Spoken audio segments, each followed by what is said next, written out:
Kadangkala untuk menunjukkan sesuatu kepada sang raja, Abu Nawas tidak bisa hanya sekedar melaporkannya secara lisan. Raja harus mengetahuinya dengan mata kepala sendiri, bahwa masih banyak di antara rakyatnya yang hidup sengsara. Ada saja praktek jual beli budak di kalangan masyarakat kerajaan, dengan tekad itu Abu Nawas merencanakan menjual Baginda Raja. Karena menurut Abu Nawas hanya Baginda Raja yang paling patut untuk dijual. Bukankah selama ini Baginda Raja selalu mempermainkan dirinya dan menyengsarakan pikirannya? Maka sudah sepantasnya lah kalau sekarang giliran Abu Nawas menghadap dan berkata kepada Baginda Raja Harun al-Rasyid, "Ada sesuatu yang amat menarik yang akan hamba sampaikan hanya kepada Paduka yang mulia," kata Abu Nawas. "Apa itu wahai Abu Nawas?" Tanya Baginda langsung tertarik. "Sesuatu yang hamba yakin belum pernah terlintas di dalam benak Paduka yang mulia," kata Abu Nawas meyakinkan. "Kalau begitu cepatlah ajak aku ke sana untuk menyaksikannya," kata Baginda Raja tanpa rasa curiga sedikit pun. "Tetapi Baginda," kata Abu Nawas sengaja tidak melanjutkan kalimatnya. "Tetapi apa?" Tanya Baginda tidak sabar. "Bila Baginda tidak menyamar sebagai rakyat biasa maka pasti nanti orang-orang akan banyak yang ikut menyaksikan benda ajaib itu," kata Abu Nawas. Karena begitu besar keingintahuan Baginda Raja, maka beliau bersedia menyamar sebagai rakyat biasa seperti yang diusulkan Abu Nawas. Kemudian Abu Nawas dan Baginda Raja Harun al-Rasyid berangkat menuju ke sebuah hutan. Setibanya di hutan, Abu Nawas mengajak Baginda Raja mendekati sebuah pohon yang rindang dan memohon Baginda Raja menunggu di situ. Sementara itu Abu Nawas menemui seorang badu yang pekerjaannya menjual budak. Abu Nawas mengajak pedagang budak itu untuk melihat calon budak yang akan dijual kepadanya dari jarak yang agak jauh. Abu Nawas beralasan bahwa sebenarnya calon budak itu adalah teman dekatnya. Dan itu Abu Nawas tidak tega menjualnya di depan mata.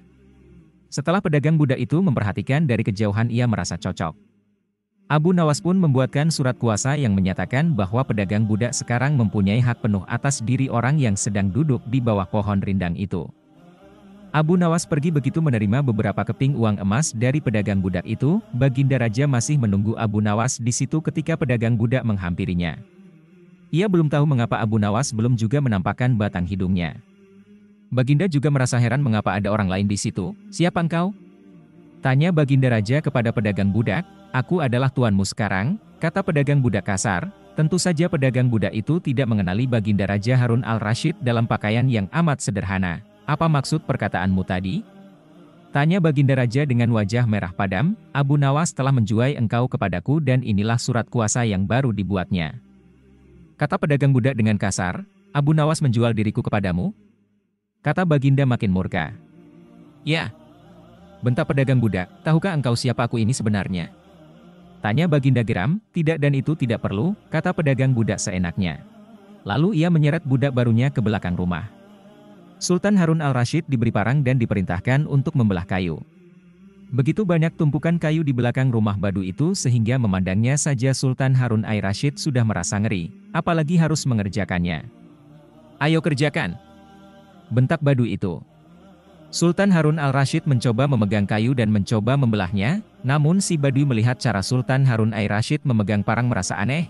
"Kau ini bagaimana? Bagian parang yang tumpul kau arahkan ke kayu. Sungguh bodoh sekali," seru badu itu marah. Sultan Harun al-Rasyid mencoba membalik parang hingga bagian yang tajam terarah ke kayu. Ia mencoba membelah namun tetap saja pekerjaannya terasa aneh dan kaku bagi si badui. "Oh, beginikah derita orang-orang miskin mencari sesuap nasi, harus bekerja keras lebih dahulu. Wah lama ia mah aku tak tahan iuga," gumam Sultan Harun al-Rasyid. Si badu menatap Sultan Harun al-Rasyid dengan pandangan heran dan lama-lama menjadi marah. Ia merasa rugi barusan membeli budak yang bodoh. "Hai badui, cukup semua ini aku tak tahan," kata sang sultan. "Kurang ajar kau, budakku harus patuh kepadaku," kata badui itu sembari memukul Baginda. Tentu saja raja yang tak pernah disentuh orang, ia menjerit keras saat dipukul kayu. "Hai badui, aku adalah rajamu, Sultan Harun al-Rasyid," kata Baginda sambil menunjukkan tanda kerajaannya. Pedagang budak itu kaget dan mulai mengenal Baginda Raja. Ia pun langsung menjatuhkan diri sembari menyembah Baginda Raja. Baginda Raja mengampuni pedagang budak itu karena ia memang tidak tahu.